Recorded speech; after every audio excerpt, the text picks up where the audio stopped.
Just a dozen miles off of the Louisiana coastline, a crisis is growing hundreds of barrels of oil at a time. For the past 14 years, between 300 and 700 barrels have poured out of a site of an oil production platform which sank during Hurricane Ivan, and it could easily become America's biggest oil leak in history. A Taylor Energy Company oil rig was damaged in 2004 by Hurricane Ivan. The company reported the damage to the Coast Guard and claimed that only 5 gallons were leaking per day, when in reality, the site that sits 12 miles off the coast of Louisiana has been spilling between 10,000 to 30,000 gallons of oil per day. That's 300 to 700 barrels of oil. Oil spills are a deliberate or accidental form of pollution.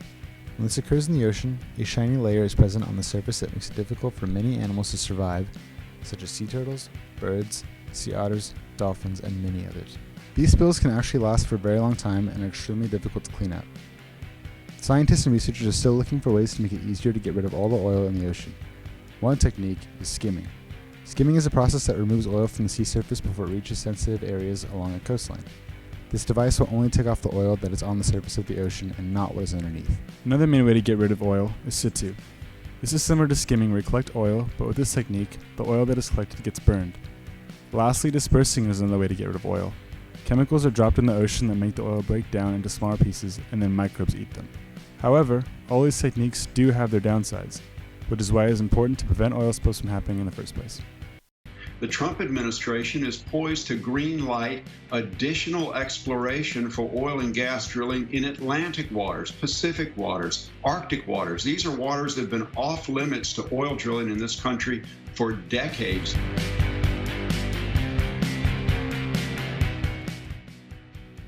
One thing you can do to help is vote. You can vote against legislations that allow oil drilling, and you can also vote to have people in office that truly care about our oceans and our environment.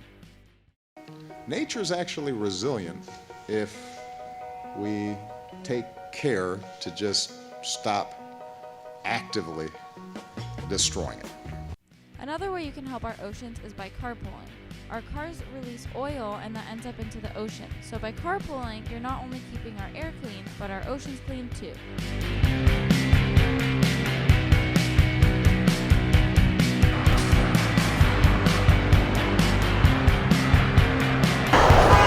Thank you.